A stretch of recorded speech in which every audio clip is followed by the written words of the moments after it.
Can you talk about the views of culture's effect on human psychology, that, or sort of the alternatives to your viewpoint that you are arguing against, to sort of emphasize the extent to which your work on the power of culture is not, it's much more than one would assume just from hearing that sentence for the first time?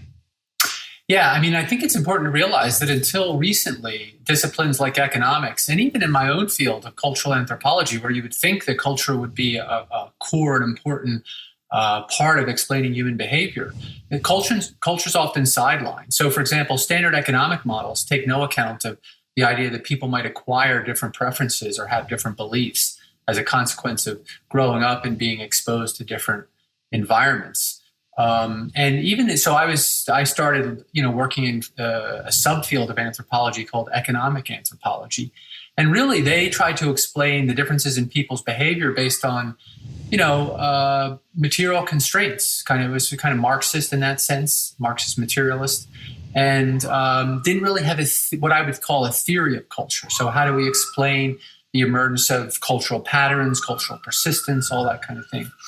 So was really trying to put a science to culture and to kind of make it something that we can build models of, explain things like the origins of social stratification, things like innovation and what I call cumulative cultural evolution, and then thinking about how that then shapes our genetic evolution. So culture has this long-term shaping our physiology, biology, brains, where many of our human unique adaptations are actually responses to features constructed through cultural evolution. So things like fire and cooking are products of cultural learning transmitted over generations, and this then affects the genes that shape our intestines and all kinds of aspects of our physiology, just to give you one example.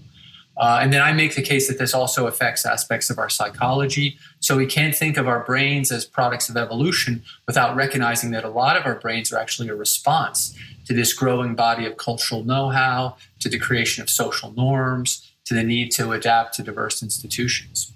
The other way in which this is important and under-recognized is a push away from this dualistic tendency where people tend to think of biological or genetic explanations on the one hand and cultural learned explanations on the other. But to realize that when we learn something, we're actually changing the physical structure of our brains so that we have different brains at the end. So it means that cultural evolution is a kind of biological evolution, just not a kind of genetic evolution. And getting people to understand that difference between genetic evolution and broader forms of biological evolution, which include cultural evolution, is difficult because we tend to divide the world into these two kinds of things. So the one example that I give in The Weirdest People in the World, I think I also deal with it in The Secret of Our Success, is something like reading. So when you learn to read, you get a thicker corpus callosum. That's the information highway that connects the two halves of the brain. And you get specialized circuitry in your left hemisphere. So your brain changes organically, right? It's physically different than it was before. It has different processing abilities. It looks at the world in different ways. But this is purely a product of the cultural evolution of a certain value, say becoming literate as a child. And for most people, that's something that's spread only in the last few centuries. So that was biological, non-genetic evolution that's occurred in the last 400 years or something. I want to underscore that last point because the phrase changes your brain is one of these TED Talk cliches that can mean two different things. It can be, something can change your brain in the trivial sense that any memory has to have some mark on your brain to be a memory. But the kind of brain changes you're talking about are non-trivial brain changes. Right? So the one about literacy, as you write in your book, most cultures throughout history have not been literate. And just the experience of learning to read a language as a child not only makes brain changes associated with being able to read, but changes the location in your brain responsible for facial recognition, which would seem at face value to be totally unrelated to reading. Is that right? Yeah, and it does other psychological things besides change your facial processing. But that's an interesting one because it points to some problems with the science in that, neuroscientists first look at brains and they see that people tend to process faces in the right hemisphere. But it turns out they were studying almost exclusively people who were literate, or entirely people who were literate at the time. And so it's literacy that induces a stronger right hemisphere bias in facial processing. Non-literate people are much more equal, symmetrical in their facial processing. And it's because the letter recognition machinery that's got to be etched into the brain to make us be able to rapidly read, really good readers read kind of effortlessly and automatically, even unconsciously. It crowds out some of the facial recognition circuitry and uses it, reuses that neural geography for letters. And therefore makes literate people slightly worse at facial recognition. Yeah. I mean, some of these studies are still a little bit, I'd like to see more replications of them, but at least some studies suggest that, learning to read makes you worse at facial recognition. Wow. In The Secret of Our Success, you start out by framing the discussion around how much more similar we are to apes in our individual competency and intelligence than we think.